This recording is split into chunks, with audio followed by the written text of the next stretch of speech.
Pessoal, eu sou Marcelo José, nosso primeiro podcast automotiva. Trouxe aqui um convidado ilustre para a gente falar sobre o processo de eletrificação automotiva, tema bastante atual. E vou pedir aqui o meu amigo, muito obrigado pela presença, para a apresentação. Bom, eu que agradeço, Marcelo, por estar aqui, né, contigo. Eu sou André Maranhão, para quem não me conhece. Eu trabalho na indústria automotiva há mais de 17 anos, trabalhando em 3 montadoras, também lecionando em pós-graduação, né, na Universidade Tecnológica Federal do Paraná, na área de veículos híbridos e elétricos, também concursos na Associação de Engenheiros Automotivos, né, também na área de veículos híbridos e elétricos, e na Faculdade Senai, dentre outras palestras, enfim, sempre atuando na área automotiva, e especialmente nos últimos 13 anos, trabalhando com carros híbridos e carros elétricos, né? Então, foi uma boa oportunidade que eu tive no começo da década passada, de já começar a atuar numa área que hoje está mais do que falada, né? Então, é um prazer falar sobre um tema que eu trabalho no dia a dia, mas apesar de ser trabalho, também é uma satisfação para mim. André, alguns anos atrás a gente começou a falar sobre o processo de eletrificação automotiva, e aí a gente tem uma coisa comum, que nós somos alunos do Senai aqui em Santa Amaro, CFP Manuel de Brito, e muito bom de ter um pernambucano, né, que hoje está no sul do país, divulgando o processo de eletrificação em uma grande montadora, né? Você é um entusiasta da formação profissional, do treinamento, eu também sou, vejo isso como moeda de difundir conhecimento e avançar em tecnologia, principalmente aqui no Nordeste. A gente tem muito esse potencial. E conversar sobre carros elétricos com você, que é acho que uma das maiores autoridades hoje do país, vai ser bem legal. Obrigado. De fato, assim, eu tenho um orgulho para mim também ser recifense, né? Eu saí de Recife para São Paulo há 15 anos atrás, né? E segui a minha carreira em montadoras, né? Então, eu já comentei até em 3 montadoras diferentes, mas todas elas sempre com um olhar mais técnico e hoje, lógico, no nível executivo, mas com um foco muito grande na questão do futuro, na automação da direção e também na eletrificação, né? Não só a eletrificação, o carro elétrico em si, mas na hibridização, né? Em veículos mais eficientes, toda essa parte que tem a ver com sustentabilidade, que é o futuro, né, da mobilidade, vamos chamar assim. André, hoje eu estava no almoço e não é muito comum, todo mundo fica nessa, né? Assim, a eletrificação vai ou não vai? Já é a terceira onda da eletrificação. Na tua opinião, essa onda é uma onda que vai segurar, o share vai aumentar, vamos ter esses carros na oficina, o reparador precisa se preparar, o vendedor precisa ter uma nova linguagem para vender esse produto, né? Seja o carro em si, seja a assinatura. Como é que você enxerga esse mercado?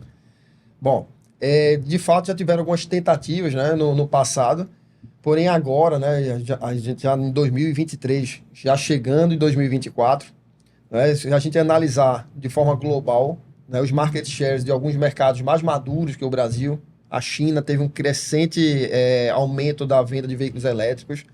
Na Europa, alguns países como Noruega, Suécia, mais de 60% do market share já são veículos elétricos. Lógico que tem algumas questões governamentais, incentivos governamentais, mas em toda a Europa, todos os países já têm uma grande participação de veículos elétricos. Nos Estados Unidos, existe uma participação significativa, e aqui no Brasil a gente ainda está um pouco, precisa avançar um pouco mais rápido, tá? Hoje o nosso market share de veículos eletrificados, seja os híbridos e sejam os elétricos puros, a gente está algo em torno, um pouco abaixo de 2%, entre 1,5%, 2%, aí varia de mês para mês, mas o que eu observo é que tem um aumento aritmético, né? Ainda tímido, justamente pela questão que a gente tem no Brasil, a questão de ter o etanol também no Brasil, e as montadoras não estarem, obviamente, querendo fazer uma mudança brusca, né, de uma tecnologia que se tem mais de 100 anos, que são os motores de combustão interna, para veículos totalmente eletrificados. Então você tem que mudar toda uma cadeia, né, para fazer essa mudança. Sem falar da infraestrutura de carregamento, né? Então os postos de gasolina você tem em todos os cantos. No caso da infraestrutura de carregamento, está se fazendo ainda essa estrutura. Então, o que é que vem primeiro, o ovo ou a galinha? Então, está se fazendo o ovo e a galinha ao mesmo tempo. Está se vendendo carro elétrico e fazendo a infraestrutura ao mesmo tempo. Tá? Voltando à tua pergunta, de fato, é o momento? Eu diria que sim, por causa da maturidade dos mercados internacionais. Tá? Se você pensar que o mercado hoje é um mercado global, você não faz um veículo específico para um mercado, e os mercados maduros, que são especialmente os Estados Unidos, a Europa, a China e Japão, eles estão avançando drasticamente nesse aumento de market share de eletrificação. E se você imaginar que a gente tem uma condição especial, que a gente é um país tropical, né, que a gente fica, a gente tem a sorte, né, a felicidade de ter a agricultura forte, né, semelhante à Índia, a Indonésia, a África do Sul, né, que fica um pouco mais para o subtropical, mas ainda assim tem um potencial grande de agricultura também. Esses países, eles têm uma possibilidade de utilizar, por exemplo, o etanol proveniente da cana-de-açúcar. Tá? Então, com a cana-de-açúcar, a gente sabe que queimando o combustível álcool, o etanol, para fazer a combustão e funcionamento do carro, a gente tem alguma coisa similar em relação à emissão, né, do poço a roda, quando a gente compara com um veículo eletrificado. Então, só fazendo essa comparação, algumas análises elas vão começar a entrar e fazer parte do dia a dia do consumidor do carro elétrico, né? Essa linguagem do poço a roda, a questão da autonomia, o WTL, o quanto o Inmetro, eu acho que é 30% menos, né? Isso que eu acho que o Inmetro recomenda aqui no Brasil. Quais são as outras linguagens que o consumidor do carro elétrico, que o mercado, que o vendedor, que o reparador vai ter que começar a se adaptar? Bom, até então, né, com um veículo de combustão, a gente estava acostumado a fazer um comparativo de emissão do carro do tanque até a roda. Ou seja, você colocava o combustível, não interessa como aquele combustível chega no teu carro, tá? E a partir do momento que o motor queima, tem a emissão pelo escapamento. Então você fazia aquela emissão de CO2 e você determinava o quão... a quantidade de CO2 que ele... HC, né, hidrocarboneto, né, NOx, enfim. O quanto saía pelo escapamento. A partir do momento que a gente tem etanol e tem bateria para veículos elétricos e veículos híbridos, a gente tem que analisar de uma forma um pouquinho mais abrangente. A gente tem que pensar aonde foi que aquela energia elétrica, por exemplo, ela foi gerada. Ela foi gerada por uma termoelétrica, ela foi gerada por uma hidrelétrica, por energia solar, energia eólica.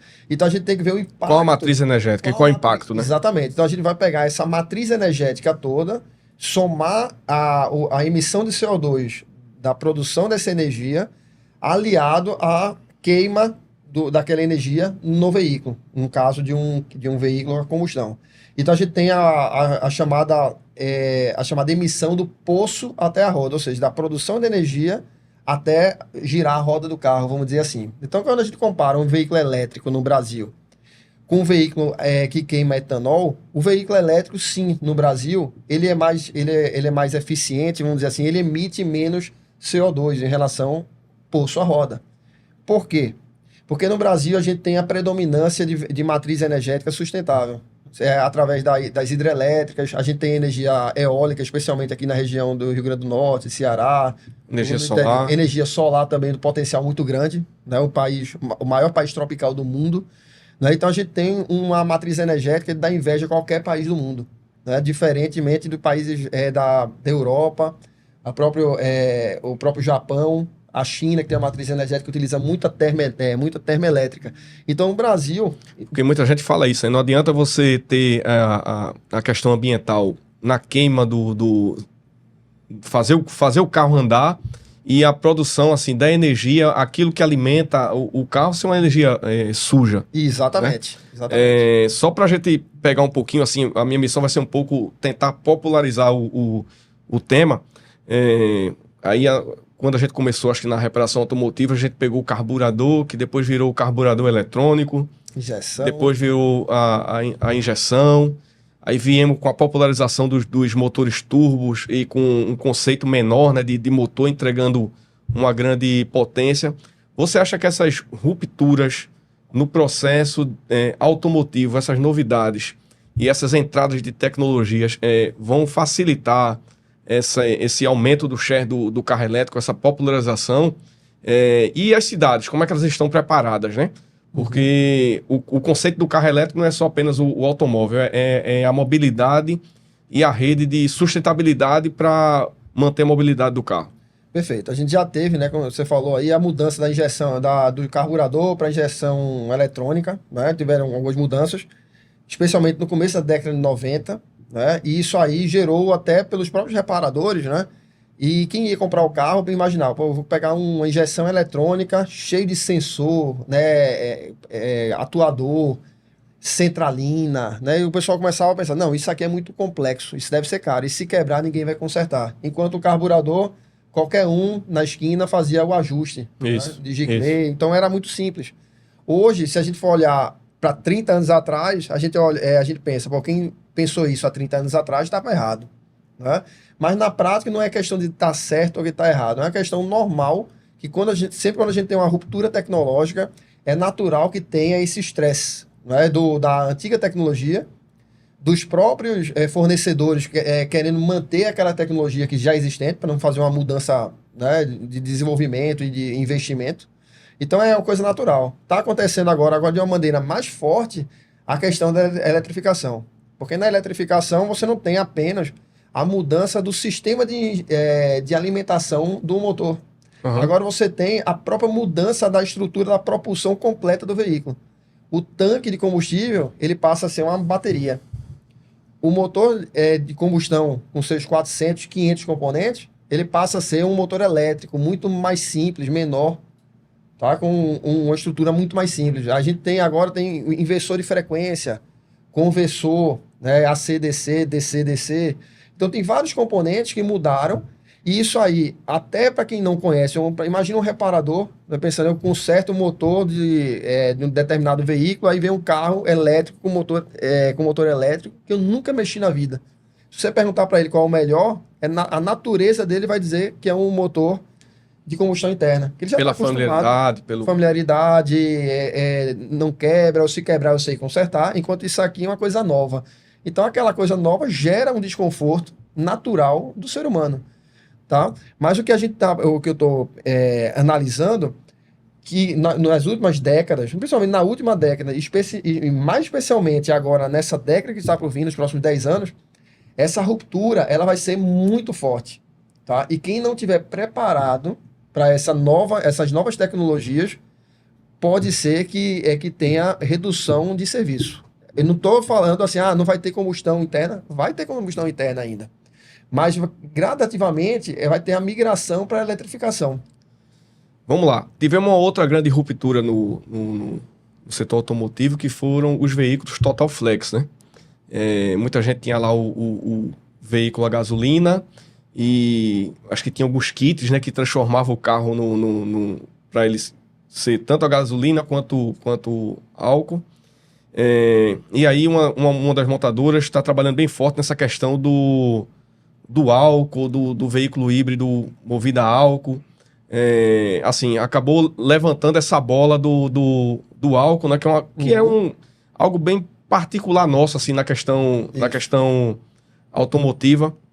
Você acha que o futuro do mercado, o álcool ele vai avançar e ter esse grande concorrente que é a eletrificação, ou você acha que não? Aqui no Brasil é até importante, né, a gente analisar de uma maneira mais holística, né? A gente tem que pensar não como Europa. A gente é um país, né, é um mercado diferente, né? A gente não pode esquecer do que está acontecendo lá fora, porém a gente tem essa particularidade, né, da disponibilidade do etanol. Tá? Tem uma indústria alcooleira muito forte no Brasil, né? A gente já tem um know-how desses veículos Total Flex também, que isso aí acaba ajudando, tá? Então a nossa ruptura para a eletrificação, ela tem uma tendência, que é o que está acontecendo com o próprio market share. Nosso market share é menor do que os outros países, né? A gente tem essa disponibilidade de você ter essa tecnologia paralela. Então, eu não tenho absolutamente nada contra, né, um veículo a combustão, e especialmente utilizando álcool, que realmente, de fato, ele reduz a emissão de CO2 do poço até a roda. É importante, tá? Agora, em breve, é natural que seja essa transição, né, da combustão para a eletrificação aqui no Brasil, utilizando o etanol, ele vai empurrar um pouquinho mais para frente a eletrificação total, mas de fato ela não vai eliminar. Isso é um ponto importante que a gente tem que deixar muito claro, tá? Algumas marcas, né, elas já determinaram que em alguns anos, 5, 10 anos para frente, elas vão eliminar os motores de combustão interna. Então, várias marcas conhecidas no nosso mercado, elas não vão ter mais combustão interna. Elas não vão ter o Total Flex, por exemplo, também. Tá?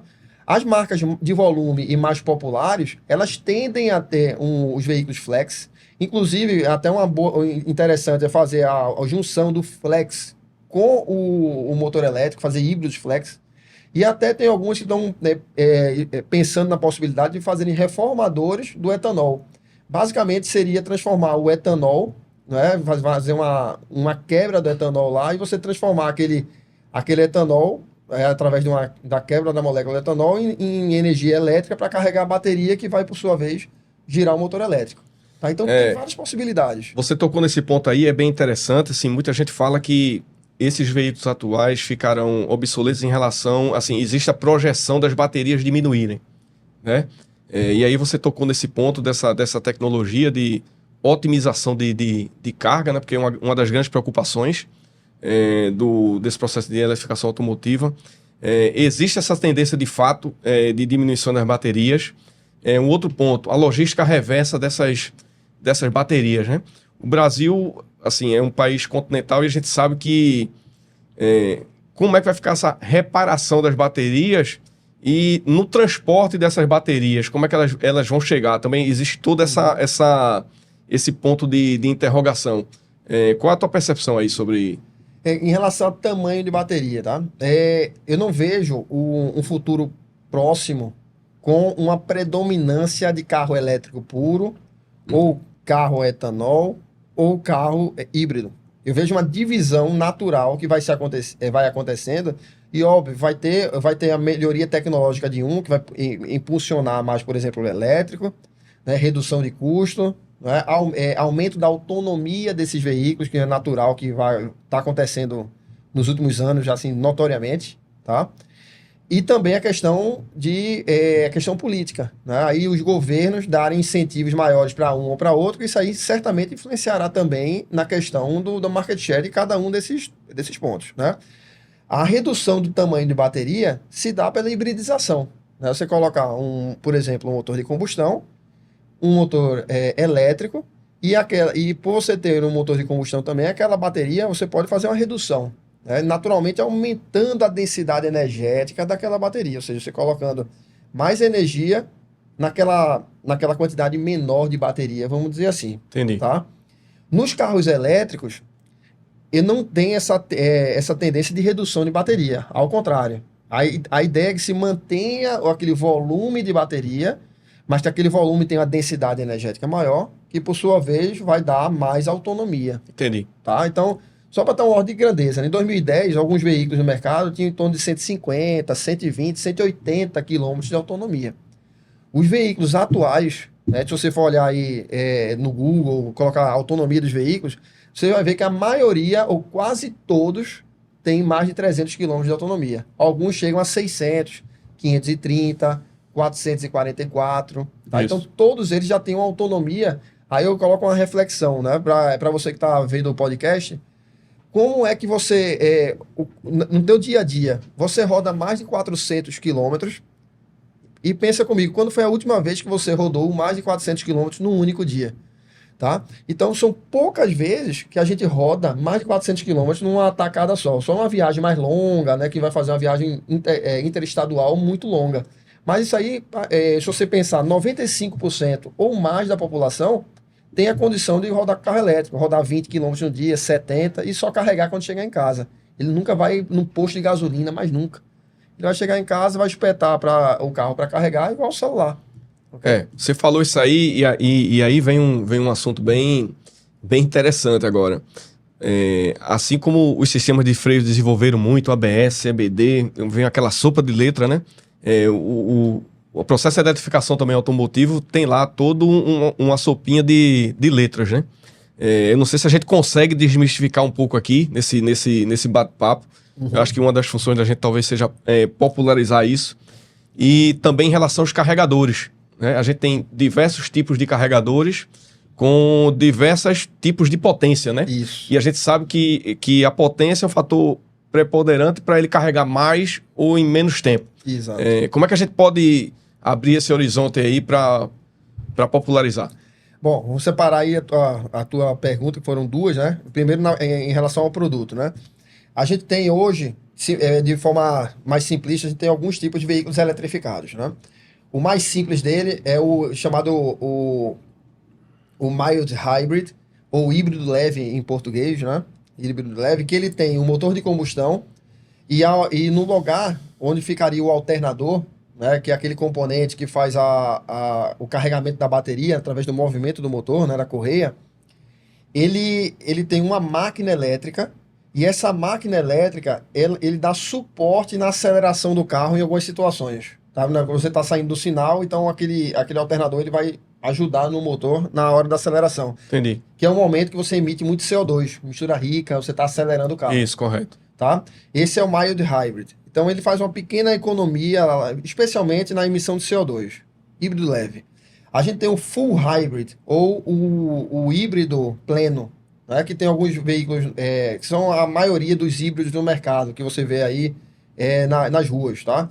Esse híbrido é aquele que você acelera com o motor de combustão, certo. E algumas vezes ele pode utilizar um motor elétrico para acelerar o carro sozinho também.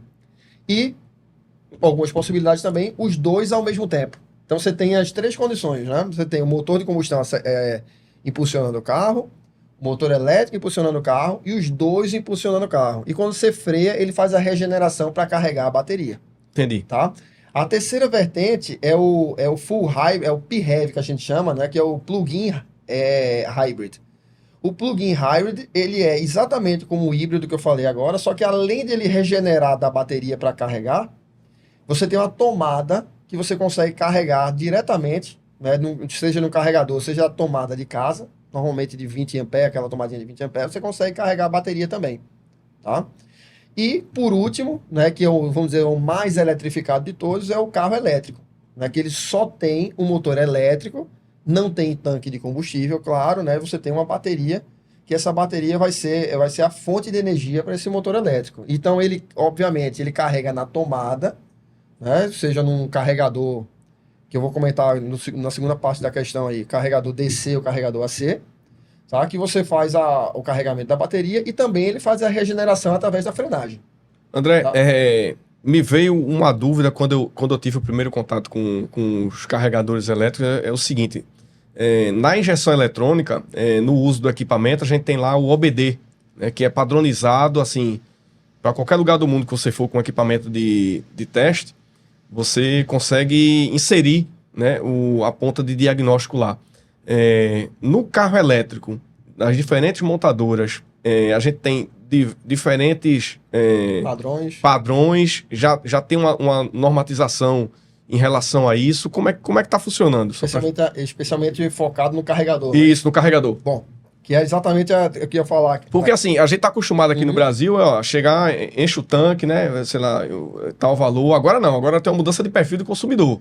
Ele vai ter que pegar lá e espetar e aguardar, ou ele vai para almoço ou jantar, alguma coisa desse tipo. Perfeito. Assim, ele começa a fazer parte do processo de abastecimento. Querendo ou não, é uma mudança de cultura, né? Exato.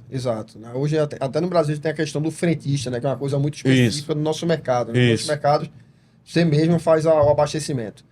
Existem alguns tipos de carregadores, né? Basicamente, são duas tecnologias, vamos dizer assim. Vamos chamar de tecnologia. Dois tipos. O carregador de corrente alternada e o carregador de corrente contínua, tá? O corrente alternada, né, que a gente coloca corrente alternada para carregar a bateria, óbvio, corrente alternada você não pode jogar diretamente na bateria. Então tem que ter um componente dentro do carro, né, que chama onboard charger, né, um conversor DC-DC, que basicamente ele vai pegar, AC-DC, Basicamente, ele vai pegar aquela corrente alternada, vai retificar aquela corrente alternada, ou seja, transformar em corrente contínua para carregar a bateria, Certo, tá? Então, você tem um transformador, vamos dizer, dentro do carro. certo. Esse tipo de corrente de carregamento AC, tradicionalmente, ele é um carregamento mais lento. Vai até 22, 24 quilowatts. Tá? Por quê? Você precisa de um transformador dentro do carro. Então, se você tem muita potência, esse transformador fica muito grande, você não consegue empacotar ele dentro do carro. Então, vai ficar muito pesado, enfim. Certo. Tá? Esse carregamento é um carregamento lento, que normalmente se utiliza em casa. Então, você vai dormir, por exemplo, eu rodei 300 quilômetros hoje. Então, vou colocar ele para carregar na minha casa, no carregamento DC. 6, 7, 8 horas, o carro vai estar completamente carregado. Ok? Não tem pressa, porque é um carregamento que você vai estar dormindo. Normalmente a gente dorme 6, 7, 8, 9 horas por dia. Então, tem aquela oportunidade de carregar na nossa casa. Ou então, vou no restaurante, eu vou passar 2 horas no restaurante e deixo carregando. No shopping, nas vagas de shopping hoje, né? Eu tive a oportunidade agora de almoçar no Rio Mar. Agora há pouco tinha as vagas de carregamento do carro elétrico lá, carregamento AC.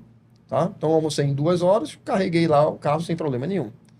E tem o carregamento DC. O carregamento DC, o próprio nome já diz, é corrente direta, né? Corrente contínua.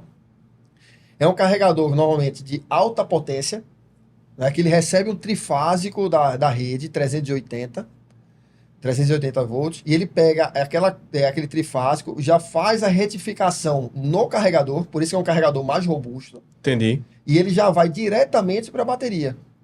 Em alguns veículos, esse carregador chega a 100, 150, até 270 kW de potência. Entendi. O que é que significa isso, 270 kW? Significa que se você tem uma bateria, vamos supor, de 100 kWh de energia, com 270 kW de potência, você vai carregar em torno aí de 25, 30 minutos, você carrega completamente a bateria. Esse tipo de carregador, onde é que vai ficar? Vai ser na minha casa? Não necessariamente, não precisa ter na minha casa. É um carregador normalmente mais caro, mas é importante que que esse carregador esteja em locais na estrada. Você vai fazer um deslocamento e você não pode passar 2, 3, 4 horas esperando o carro carregar. Então você tem que dar aquela parada para carregar em 15, 20 minutos e seguir viagem. Isso aí foi um ponto bem interessante que você passou, assim. Como é que você está observando a estratégia de negócio para avançar com os postos de eletrificação, assim? Como é que você está enxergando isso aqui no país? Bom, a estrutura de carregamento, a infraestrutura de carregamento, que até então não existia, ela está sendo feita. Digo está sendo no Gerúndio porque, de fato, ela está sendo desenvolvida por algumas montadoras, tá? Que tem a eletrificação como um pilar forte. Então, com parceria com algumas empresas do setor energético que estão investindo também, tá? Para fazer hubs de carregamento e especialmente entre grandes cidades, né? Hoje está focando mais nas grandes cidades, né? Por exemplo, São Paulo e Rio de Janeiro. Então, você tem vários carregadores ao longo da Dutra, né? Da Fernão Dias, de São Paulo para BH. Entendi. Entendeu? Então você tem várias cidades que já tem carregamento, você consegue já estão começando a construir uma malha Isso. Para fazer deslocamento de 800, 1.000 quilômetros, então você consegue fazer esse deslocamento parando 1, 2 vezes e de maneira rápida. André, nessa conversa a gente tem 2 atores bem importantes, assim, que a gente sempre busca falar para eles. A gente tem o vendedor, né, de veículos, e a gente tem o reparador, né? Eu queria puxar um pouco agora a conversa voltado para esses 2 públicos do negócio da gente, né, do dia a dia da gente. Uhum. O cliente, ele já começa a enxergar, de fato, o carro elétrico como uma possibilidade, mas e aí, assim, a gente falando agora para o vendedor, né? O processo de vendas, ele é igual ao do carro do ciclo Otto. O processo de reparação a gente já sabe que não é, né? Envolve segurança, envolve ferramentas, envolve... antigamente você abria o capô, né? Escutava o som do motor, né? Achava um monte de problema de acordo com o ruído. Uma correia tá chiando, enfim, a correia dentada, o rolo tensor. Já sabe que o mecânico não vai ter mais isso, né? Assim, vai ser um perfil mais técnico, né? Isso que a gente imagina. E o vendedor, como é que ele fica nessa posição hoje de ter que vender um serviço de assinatura ou de ter que vender um veículo elétrico? É bem interessante, do ponto de vista de utilização, né? Sempre foi importante para o consultor de vendas, né, o executivo de vendas, ele fazer uma análise de qualificação, né? Ele qualificar o cliente, entender a condição de utilização do cliente, né? Se ele usa mais em estrada, em cidade, se ele tem família, se tem cachorro, se utiliza o porta-malas e tudo mais, para fazer a qualificação de acordo com a configuração do carro. No carro elétrico, aí essa qualificação ela fica um pouquinho mais complexa, né? A começar que, quando você compra um carro elétrico, é fundamental, né, que você vai oferecer o carro elétrico para o cliente, é fundamental que você entenda se aquele cliente ele tem a condição de fazer o carregamento naquele trajeto que ele utiliza tradicionalmente, né? Se a casa ou o apartamento dele tem a condição de colocar uma instalação de um carregador mais potente ou menos potente, né? Então, a empresa, normalmente se utiliza uma empresa parceira, né, que você vai vender o carro elétrico e ele vai vir, preferencialmente, com um carregador wallbox. Né? Entendi. E analisar até a questão da configuração da garagem. Se de fato o posicionamento daquele carregador que vai ser instalado vai ser adequado para fazer o carregamento quando chegar em casa. Se o trajeto que aquele cliente faz, por exemplo, o shopping que ele frequenta, o supermercado que ele frequenta, tem oportunidade de fazer a recarga também. Que tudo isso aí vai influenciar para ser mais interessante você utilizar um carro elétrico, de fato. Uma outra preocupação do consumidor é quando ele compra o carro, como é que vai ser esse processo de troca do carro, né? Por quanto vai ser recebido esse carro. A gente já tem esses números do carro elétrico, ou não, assim, tem que pensar na estratégia de longo prazo mesmo com o carro. A gente ainda não tem essa materialidade, a gente ainda não tem esse indicador. Hoje, como o mercado de veículos elétricos cresceu bastante, mas nos últimos anos, principalmente nos últimos 4, 5 anos. Né? Então, hoje a frota brasileira tem mais de 50 mil veículos eletrificados. Tá? Mas o contingente, esse montante, né, ele está se estruturando. Né? Tem vários veículos que já começaram a voltar para ser o segundo veículo, ou até a terceira venda já. Tá? É natural que quando acontece isso, com mudança de modelo, e especialmente mudança de tecnologia, haja uma certa dúvida sobre aquele produto. Mas também é natural que, a partir do momento que você tirou a dúvida uma vez, isso aí se transforme numa coisa mais natural. Então, a gente está passando por um processo, sim, de instabilidade, do ponto de vista da venda do veículo de segunda mão, tá? Mas o que a gente tem percebido é que o comprador desse veículo, ele está satisfeito, tá? Então, Entendi. você não tem... Porque a robustez do carro é muito grande. Envolve também uma preparação do vendedor de veículos seminovos, não é isso? Sim. Sem dúvida nenhuma. Né? O consultor de seminovos, ele tem que conhecer bastante. Inclusive, o pessoal fala muito, a bateria vicia, nessas questões que a gente pensa... Mitos ou verdades, né? Mitos ou verdades, né? Então, precisa se conhecer bastante da tecnologia, né? Precisa se conhecer bastante do perfil do cliente e do produto que você está vendendo, né? Sem dúvida nenhuma, conhecer a tecnologia vai fazer você ter mais segurança na hora da venda e também na hora da compra, né? Que você vai comprar aquele carro, então pegar consignado, né? Para fazer a compra mais na frente. Então você tem que ter um bom conhecimento sobre aquela nova tecnologia para passar confiança, né? Para o teu comprador. Entendi.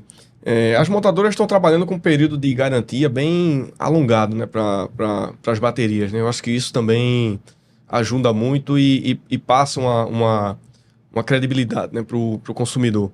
Eu sou de pós-vendas e já venho estudando muito o mercado há algum tempo, porque a gente sabe que tem que entender esse veículo como uma oportunidade dentro do negócio, né? E no pós-vendas, o que é que nós vamos ter aí de desafio? São grandes desafios.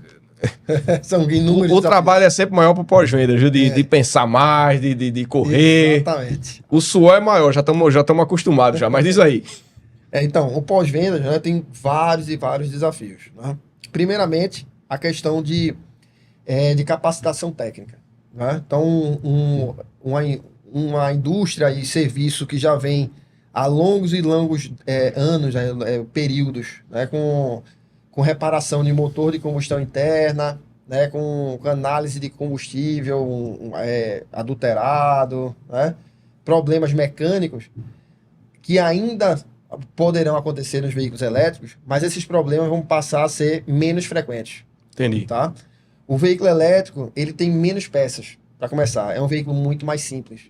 Tá? Ele é um veículo que não requer tanta reparação, né? Especialmente aquela reparação mais tradicional, a periódica, né? De 1 ano ou 10 mil quilômetros, que as montadoras normalmente recomendam. Tá? Por exemplo, só para dar uma noção, não tem troca de óleo de motor, não tem troca de filtro de óleo, filtro de combustível, filtro de ar, né? Não tem troca de injetor de combustível, porque também não tem, sistema de escapamento, enfim. Então, até o próprio sistema de freio, ele sofre menos. Entendi. Porque você tem a regeneração através do motor elétrico, então você utiliza menos a pinça para frear o carro. Então, até a troca de pastilha e disco de freio vai ser menos frequente. Entendi. Tá? Então, com isso aí, obviamente, a gente já começa a pensar, tem um problema no pós-vendas. Porque aquela fonte de receita que eu tinha, né, aquela disponibilidade de serviços, e serviços tradicionalmente simples, né, que eram substituições, né, não eram muito de diagnóstico, elas vão passar a ser menos frequentes. Eu diria que da ordem de 40% a 50% de redução de passagem de oficina em relação ao veículo movido a combustão interna. Entendi. Tá? Então, isso aí é um desafio para o pós-vendas. Tá? E, de fato, existem alguns pontos que a gente vai ter que abordar de maneira mais ativa. Tá? Existem várias oportunidades de negócio dentro da eletrificação. Tá? A começar, por exemplo, pelos carregadores. Então, o profissional que trabalha com o veículo, ele vai ter que conhecer também de alta tensão, né? Fazer reparação de bateria, que tem um valor agregado muito grande, tá? E também conhecer de carregadores, por exemplo. Então, na sua perspectiva, a gente sai de um serviço de um ticket médio menor para um ticket médio maior, né? Assim, reduz as passagens, mas a gente ganha mais no carro em alguns tipos de serviço. Acho que bateria é o grande X da questão, né? De a gente conseguir o técnico e conseguir, como é que se diz, se especializar nisso para poder conseguir manter essa rentabilidade, né? De fato, isso é um desafio constante, né, do pós-vendas, aumentar o ticket médio. Agora a gente sabe que a gente vai ter redução de passagem. Tá? Então, mais do que nunca, aumentar o ticket médio é um fator preponderante, né, para você ter a manutenção e a sustentabilidade do pós-vendas. Então, o pós-vendas, ele vai ter que se especializar mais em agregar valor, tá? E não fazer aquela... Porque se você parar para pensar, uma troca de óleo, uma revisão de 10 mil ou um ano, né?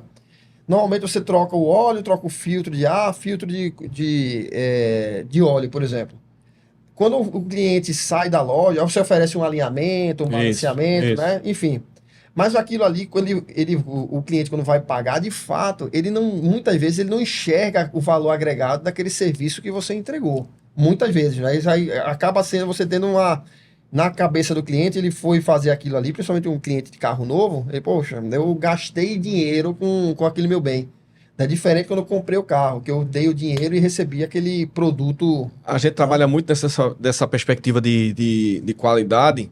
E aí, eu não sei também, como tudo é muito novo, né? Os números ainda são muito novos desse mercado, é algo que está crescendo, né? Do ponto de vista da qualidade, dos indicadores, a gente já tem alguma métrica, assim, o cliente do carro elétrico, no momento da revisão, quando ele pega lá os valores, enfim, do que já foi desenvolvido de novos negócios, a gente tem um índice de satisfação maior, assim, já tem essa leitura, André, pra gente... Sim. Acontece, é interessante, né? Apesar de que tem um ponto importante, né? Nas marcas, como tá é uma novidade, muitas marcas estão oferecendo carro elétrico e já de fato já mandam 2, 3, 4 revisões grátis. Sei. Então é natural que a satisfação do cliente seja maior. Pelo simples fato que o carro, utilizando energia elétrica, você vai ter um custo mensal de combustível, vamos dizer assim, mais baixo.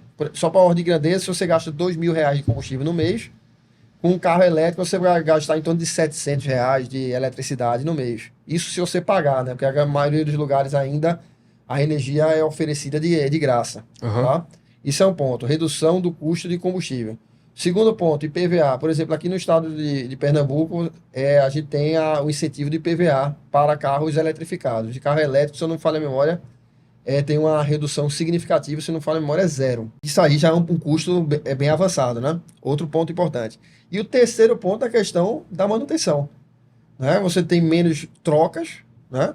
Consequentemente, menos mão de obra também e redução de custo. Então, você tem 3 custos aí que são reduzidos, né, pro proprietário de carro elétrico, né? A questão de impostos, a questão do combustível e a questão da manutenção. E sem falar que muitas vezes você tem uma vaga exclusiva no shopping, no supermercado, aquela vaguinha, né, para parar próximo à portaria. Então fica muito, é muito vantajoso desse ponto de vista financeiro, né?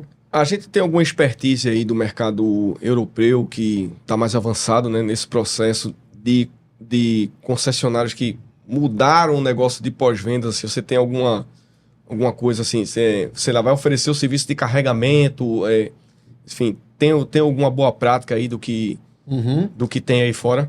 Bem, boa pergunta, Marcelo. Existe sim, mas eu diria não só no mercado europeu. Aqui no Brasil já temos algumas boas oportunidades, né? Alguns concessionários, eles têm o carregador, aquele carregador DC, né? O carregador de alta potência, né? Instalados. E esses carregadores, né, muitas vezes o cliente no final de semana, ele vai no concessionário para fazer o carregamento. Sei. Aí ele passa 20, 30 minutos.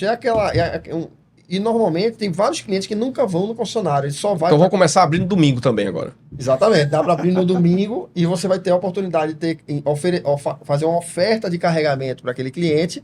E naquela oportunidade de oferta de carregamento, convidar ele para o showroom para verificar um modelo novo, né, apresentar um acessório interessante, né, oferecer algum serviço diferente, uma lavagem a seco, enfim, dá para fazer muito negócio, tá? Então, observe que do limão a gente pode fazer uma limonada, basta ver qual é a forma de pensamento que a gente vai ter. Não esperar que o cliente chegue lá para fazer só troca de óleo, troca de filtro. Então, a gente ofertar conveniências para o cliente, né, e fazer daquela conveniência um bom relacionamento, melhorar, estreitar o relacionamento, consequentemente você vai ter melhores vendas. Uma curiosidade que eu tenho assim, eu gosto muito do assunto de funilaria e pintura. Carro elétrico bateu. Como é que é o processo de reparação? A gente já tem essa coisa definida, assim, porque a gente sabe que a probabilidade de atingir uma bateria é muito forte, né? Num sinistro, dependendo da projeção, né? Da batida, né? De atingir. Antigamente, bateu, quebra faróis, lanternas, pega o radiador, eletroventilador, então o mecânico ia lá, colocava a mão, né? Desliga a bateria, por causa das centrais elétricas, mas assim, nada de outro mundo, né? Assim, você já teve essa experiência sei lá, o trabalho de funilaria em pintura, no impacto, como é que é o paciente ali na sala de cirurgia, como é que... Boa, interessante, né? A reparação, né, de carroceria, né? Ela não é tão diferente de um veículo convencional. Porém, tem que se atentar que você está mexendo, você está fazendo uma reparação de um veículo que tem altas potências, né? Tem altas tensões, especialmente altas potências, né? Que pode ocasionar um acidente caso você não tenha a preparação e o conhecimento para fazer a reparação daquele veículo. Então, numa reparação de um veículo elétrico, que tem uma batida, por exemplo, é necessário, primeiramente, fazer o desligamento do sistema de alta tensão do veículo. Isso é fundamental.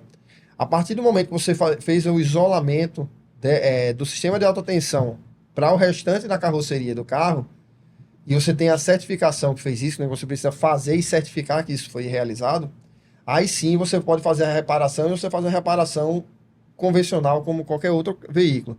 Porém, depois da reparação, aí tem que fazer o religamento do sistema de alta tensão, e o técnico especializado, né, com o conhecimento, ele faz essa ligação novamente. Entendi. Uma coisa que chama bem a atenção também nos carros elétricos a mudança do design, né? A gente pega muito aquela percepção futurista.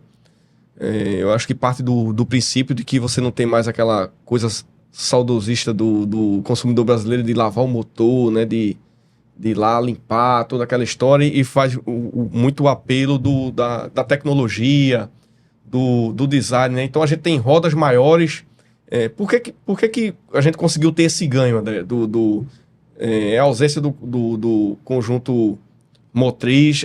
O que é que nós tivemos de grande alteração assim no carro elétrico de características estruturais? Bom, é interessante, né, isso aí que você está falando, porque de fato, se você pensa, eu vou voltar mais um pouquinho mais passado para exagerar um pouquinho na relação que eu vou fazer, né? O Opala, né? Aquele Opala com aquela frente, aquela parte da frente. Aí você tinha um motor de 6 cilindros em linha, né? Que ele ocupava muito espaço. Então você tinha a transmissão, então, naturalmente toda aquela parafernália mecânica, ela ocupava espaço físico muito grande. Então você tinha aquele tradicional carro que a criança desenha, né? Aquele sedã com aquela parte da frente. Isso aí. Tá?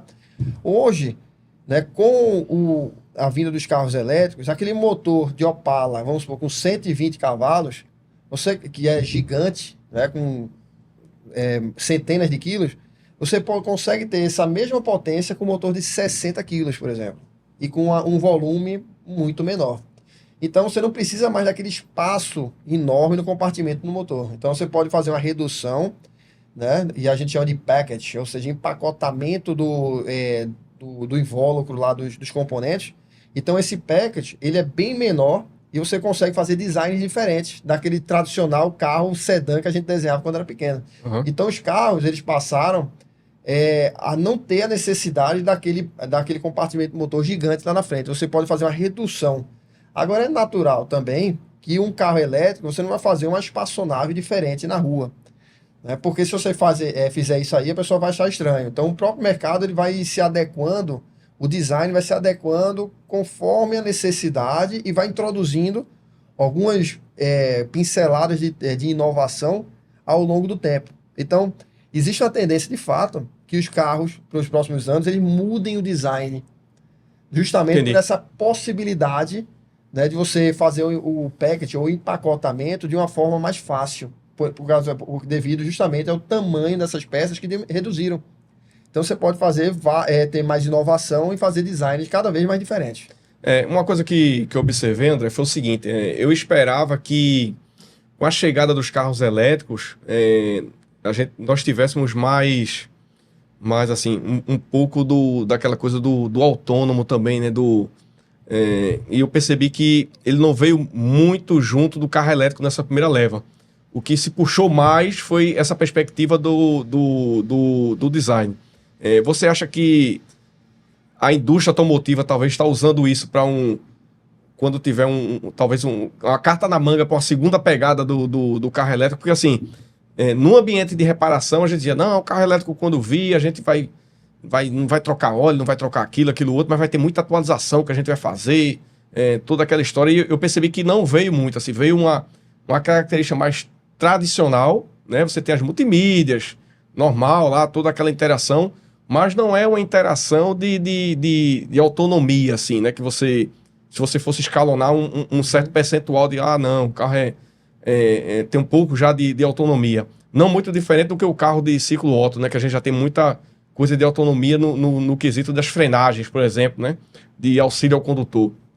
Você acha que isso vai ser uma carta na manga, talvez, que a indústria automotiva tem para um segundo momento? Eu não vejo dessa forma, Marcelo. Eu vejo que é o seguinte, a gente tá falando, de fato, como você falou, né? Tem duas grandes tendências aí, né? Que é a automação da direção, né? O veículo autônomo, né? E temos a eletrificação da propulsão. De fato, quando a gente pensa em futuro, a gente pensa que muitas vezes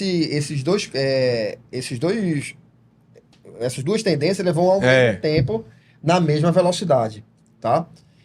E se a gente parar para pensar, né, vários e vários veículos hoje, eles têm, por exemplo, controle de cruzeiro adaptativo. Isso. Que você seleciona a velocidade, o carro freia e acelera de acordo com o espaço da frente do carro da frente, né? Uhum.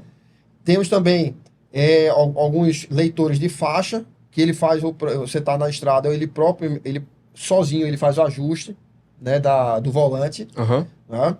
A gente tem até alguns sistemas quando o carro vai bater atrás, por exemplo, ele já fecha o vidro, fecha o teto solar, puxa o cinto, ele já prepara uma colisão que ainda não aconteceu.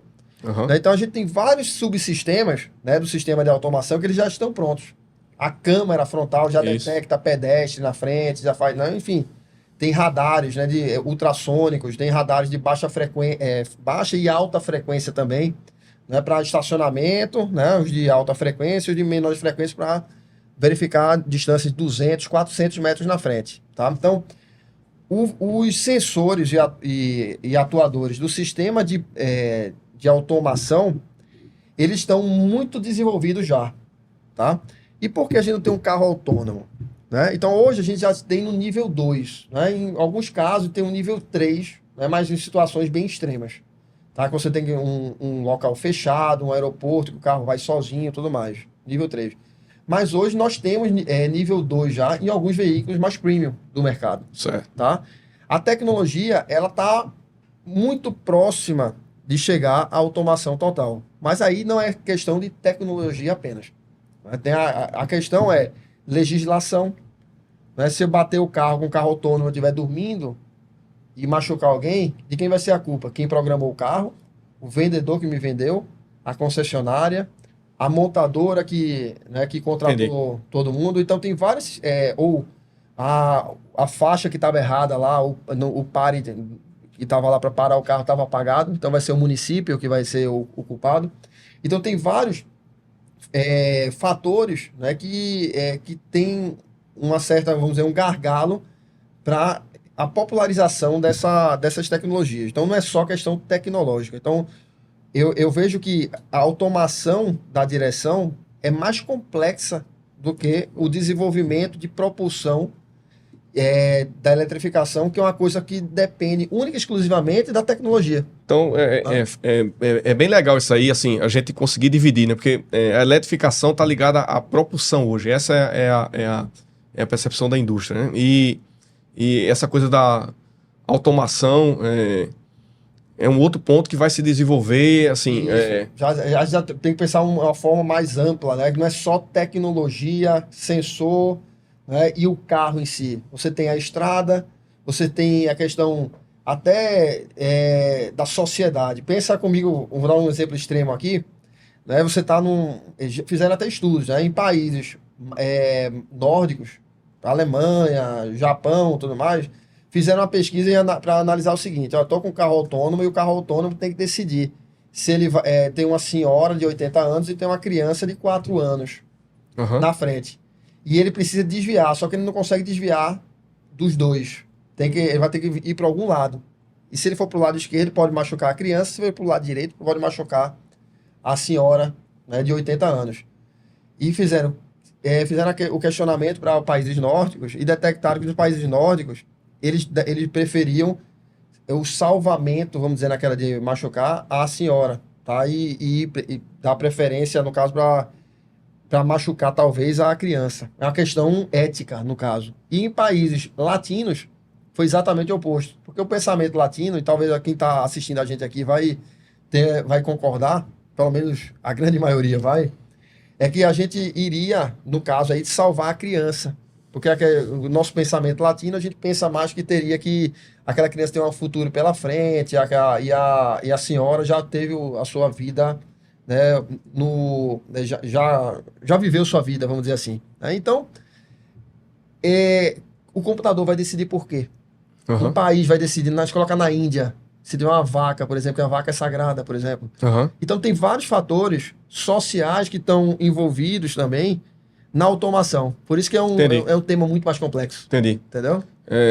É bem sensível, né? Porque, de fato, ele não exige apenas o desenvolvimento da indústria automotiva em si. Ela se conecta com a sociedade, né? E com a sociedade em seus mais diferentes padrões, né, de convivência. Pois é. Imagina, né? Como é que naquelas rotatórias da Índia, né? Que tem vaca, que tem caminhão, tem moto.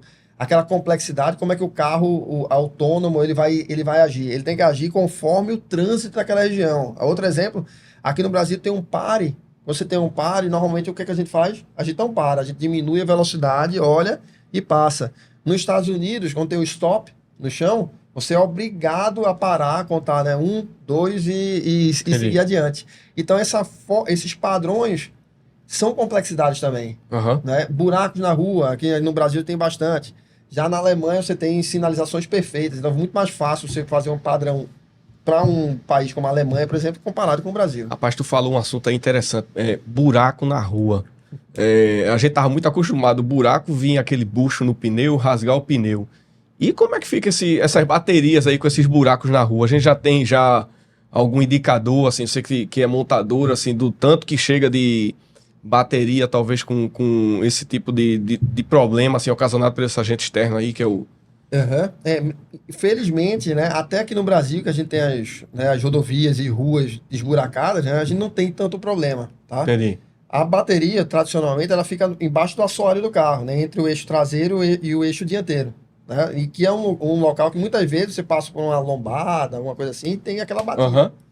Só que a bateria, ela é blindada. Certo. Então tem uma blindagem muito forte, então não, até hoje, né, pelo menos na montadora que eu trabalho, não tivemos nenhum problema de dano. Eu já vi alguns casos no WhatsApp aí que o pessoal passou de um determinado veículo que deu uma batida e teve que substituir a bateria, que foi uma fortuna. Tem vídeos que o pessoal passa lá parado, o carro pegou fogo, né, por si só. Aquele ali aconteceu de fato, assim, era num momento muito de início do negócio, assim, como é que... Eu vejo o seguinte, né? Eu moro em São Paulo, né?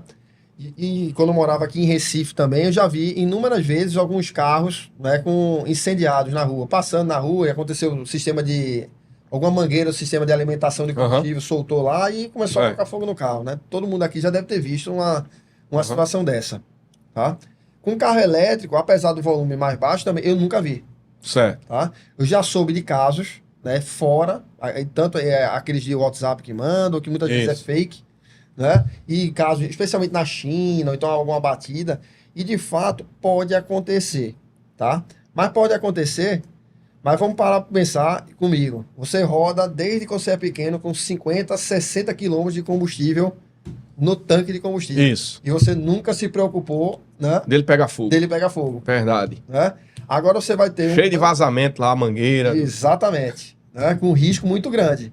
Agora escapamento, né? Enfim. Coletor de escape. Coletor de escape, né? Hoje, a gente vai estar com... já tem carros elétricos, tem bateria, né? E essas baterias, elas são blindadas, tá? E para acontecer algum dano muito grave, é dificílimo, tá? O que pode acontecer, por exemplo, uma reparação, você não selar a junta da bateria de forma adequada e entrar água naquela bateria, por exemplo, né? E ela inflamar. Tá? Pode acontecer? Entendi. Pode. Mas numa situação que você tem uma má reparação daquele componente. Entendi. Na condição normal, eu até brinco bastante, né? Ah, André, pode entrar com carro elétrico num alagamento. Sim, isso aí. Isso aí foi bom ter tocado nesse assunto aí. Esse assunto aí é polêmico, né? No carro convencional, a gente sabe que até determinada altura da roda, lá meia roda, que a gente fala, pode, né? Mas passando dali, existe o risco de calço hidráulico. Correto. Né? Porque o pistão vai puxar e vai puxar. Isso. E a água, naturalmente. Parou. A água não é compressível, você vai ter que danificar alguma peça mecânica Isso. do motor. Beleza. Então não podemos com carro convencional. No carro elétrico, é exatamente o oposto. Se tiver um alagamento, é mais fácil você entrar no alagamento e morrer afogado do que o carro ser danificado. Sério? Por quê? Porque ele é blindado. Então você tem toda uma blindagem dele, então não tem risco de choque, de dano ao carro. Porém, né, isso é um exagero que eu falei, né? Porém, a gente sabe que os carros, eles têm componentes, né, que podem ser oxidados. Né? Mas isso aí até o carro hoje nosso, com a quantidade de tecnologia embarcada, né, de eletrônica embarcada, a gente sabe que passa por isso também, né? Isso, então a lógica é, né, a gente não recomenda nunca você passar por um alagamento devido a essa questão de danificar as peças, né, metálicas, né, do veículo. Mas em relação a um choque elétrico ou a um dano à bateria, você não vai ter. André, tu vai ajudar a gente aí agora e o pessoal que está assistindo a gente. Você, reparador, passo zero, assim como o reparador que pegava lá a apostila para ver os giclês, né, difusor lá do carburador, qual tudo, enfim, medir a boia, né, o nível. O mesmo reparador que depois se deparou com a injeção eletrônica, o mesmo reparador que depois teve que ter acesso ao computador de diagnóstico, ao osciloscópio, ao multímetro, enfim. Você hoje, reparador, qual o conselho que você dá para entrar no mercado de reparação dos veículos elétricos? Bom, a primeira coisa que deve se fazer, né, e como qualquer profissão, né, é a atualização, né? Você tem a formação, tem tua experiência, porém a tecnologia ela não está parada, né? Em nenhuma área se você olhar no mercado de trabalho, está parado. Na medicina, na engenharia, enfim, né? Tudo evolui, né? E agora a gente está passando por uma evolução natural do mercado da mobilidade, né? Que é a eletrificação da mobilidade, que a gente chama, que é uma mudança muito drástica. Então, talvez a maior mudança, né, dos últimos 150 anos do mercado de automóveis. Que desde sempre tinha um motor de combustão, tiveram várias melhorias no motor de combustão, e agora você está mudando todo o padrão, né, de propulsão daquele carro. Correto. Tá? Então, essa propulsão, essa mudança da propulsão e toda a sua cadeia por trás, você precisa ter um conhecimento específico para fazer aquela reparação, né, conhecer como é que funciona, para você poder atuar nessa área. Então, o que eu recomendo, né? Atualização. Então, buscar novos cursos, materiais na internet, fazer leitura de novos produtos que estão chegando, mas o básico, né, a quem fez um Senai da vida, escola técnica, alguma coisa assim, que você tinha aquele conceito básico do motor de combustão interna, né? Os 4 tempos do motor, tudo mais. Então, você voltar para a sala de aula para ter esse básico e depois se especializar. A gente, quando aprendeu lá, sistema de alimentação, era o triângulo do fogo, né? Enfim, para começar a ter uma noção de como é que acontecia essa questão da queima, ou porque o motor não pegou, ou está afogado, né? Feito a situação. Você enxerga que tem que se buscar isso também no processo de eletrificação. Assim, o reparador, ele precisa entender do conceito básico e de ter em mente um modelo inicial de diagnóstico. Isso é fácil hoje no veículo elétrico? Como é que você conceitua isso, assim, dando um recado aí para o reparador? A questão da facilidade, né? Como qualquer coisa que nós fazemos, é a questão do conhecimento. Se você conhece, né, você tem a habilidade para fazer aquela atuação, se torna fácil. O difícil é o somatório de complexidades que a gente não tem o conhecimento. Entendi. Então, quanto menos conhecimento e mais complexo, mais difícil. Né? Então, no carro elétrico, a gente precisa conhecer, né, como é que funcionam os sistemas, né? E conhecendo o sistema de maneira básica, aí você vai se especializar em cada um das novas tecnologias, dos novos tipos de motores, os tipos de modelo. A questão da segurança também, né, André? É bem... Sem dúvida. Segurança é um fator mais do que nunca que a gente tem que dar atenção. A gente sempre trabalhou com alta tensão no sistema automotivo, né? No sistema de ignição. Isso. 20, 30, 35 mil volts no cabo de vela, né? No distribuidor de cabo de vela. Só que aquilo ali era uma alta tensão com a baixa corrente. Então você pode levar um choque, mas você não tem um risco de dano à tua saúde de maneira permanente, né? Vamos dizer assim. No caso do carro elétrico, a gente tem uma alta tensão e uma alta corrente. Né? Corrente vezes tensão vai dar potência alta. Então, potência alta pode ter um dano sério à saúde. Tá? Então, precisa ter um treinamento, tá? Um treinamento específico de alta tensão para fazer a reparação, né, do veículo elétrico, sem dúvida nenhuma. E aí, só para esclarecer, um dos motivos da gente tá fazendo esse primeiro podcast falando sobre o processo de eletrificação automotiva é que a gente vai estar trazendo, né, esse treinamento, é um treinamento completo, com André Maranhão. A gente vai estar junto nisso aí, André, para ajudar, né, encorajar essa cadeia de reparação automotiva para mexer com o carro elétrico, né?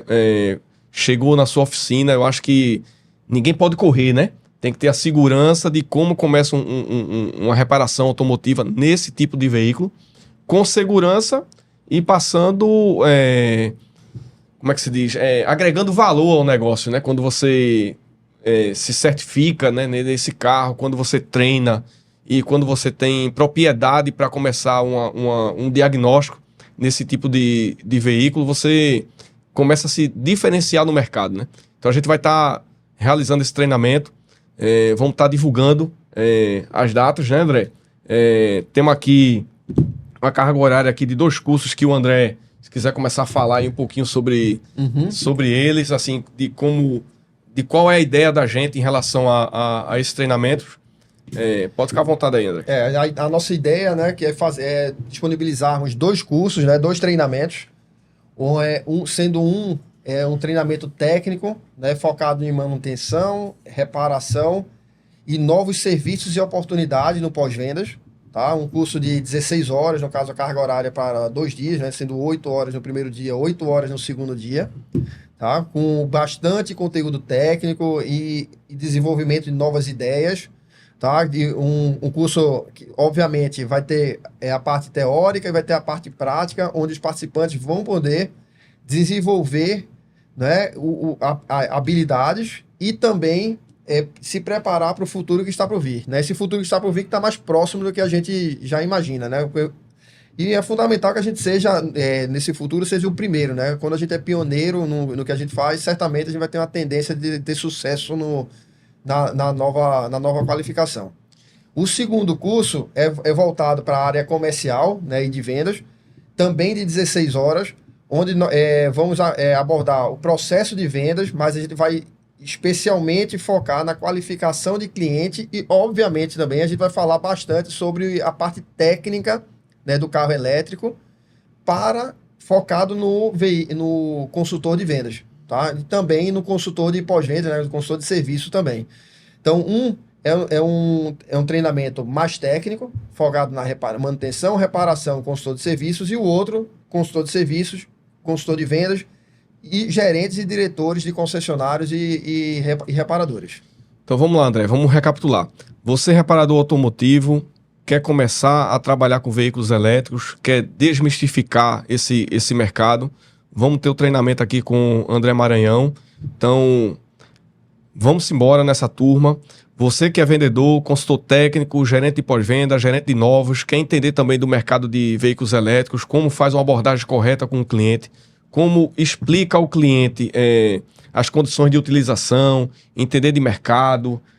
Então vamos ter também esse treinamento aqui com o André Maranhão para avançar nesse processo aí de desmistificar a eletrificação automotiva. Sem dúvida nenhuma. O termo é desmistificar, porque não é difícil, tá? Mas, porém, requer um conhecimento bastante abrangente.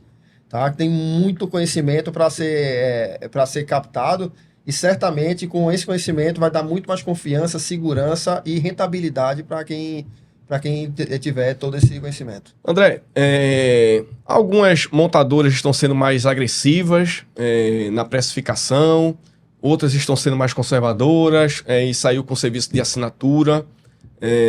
O que é que você enxerga desse mercado? Quem hoje não faz venda e faz assinatura vai migrar para venda?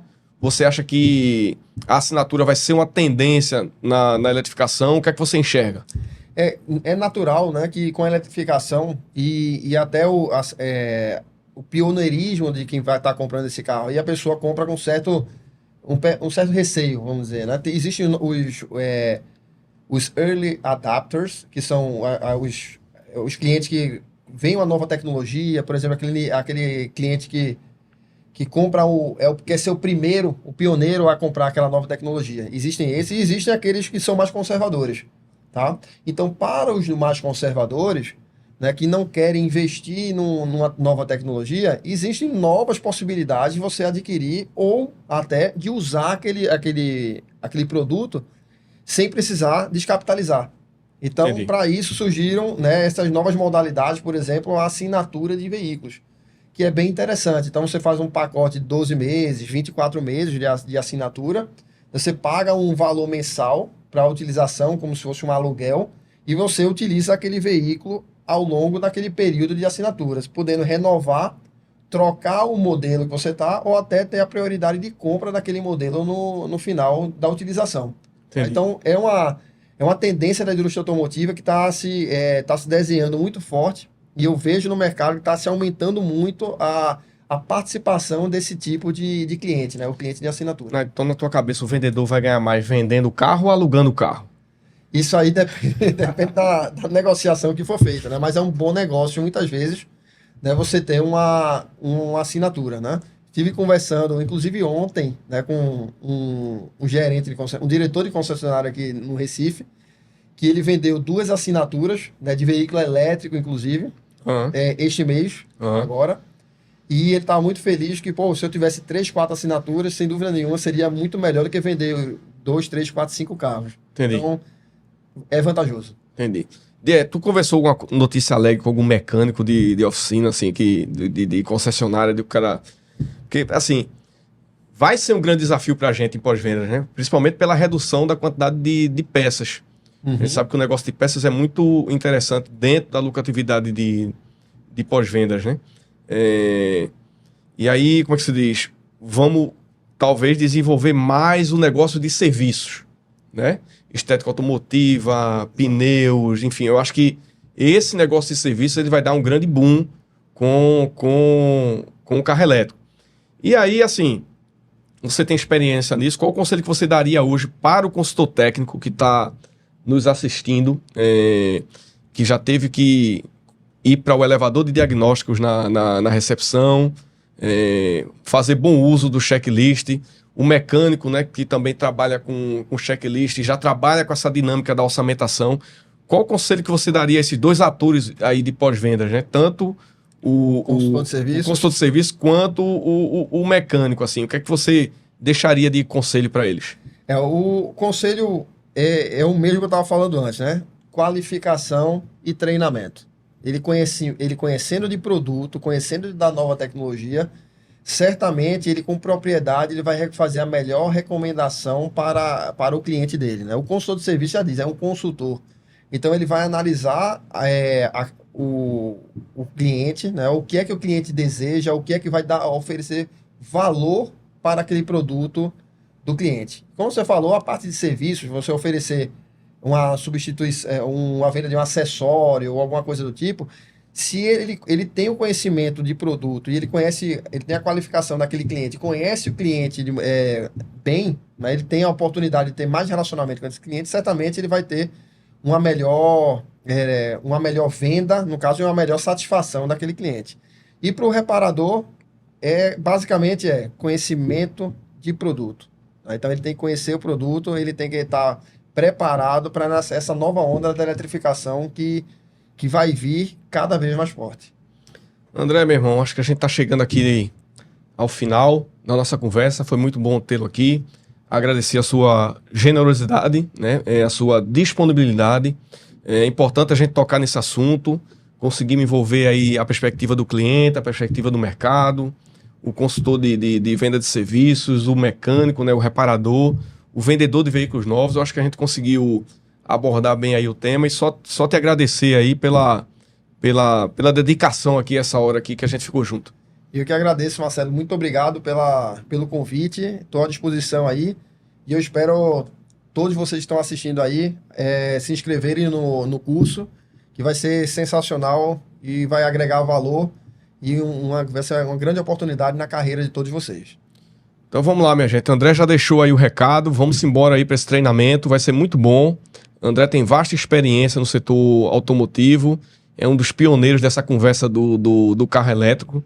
Eu até brinquei com ele, André, mandei uma foto para ele uma vez. Você andou nesse carro aqui, o Itaipu lá, que o Gugel criou, né? É o primeiro carro elétrico brasileiro. Aí André disse, rapaz, eu não sou desse tempo não, mas... Não é bem nascido. Mas...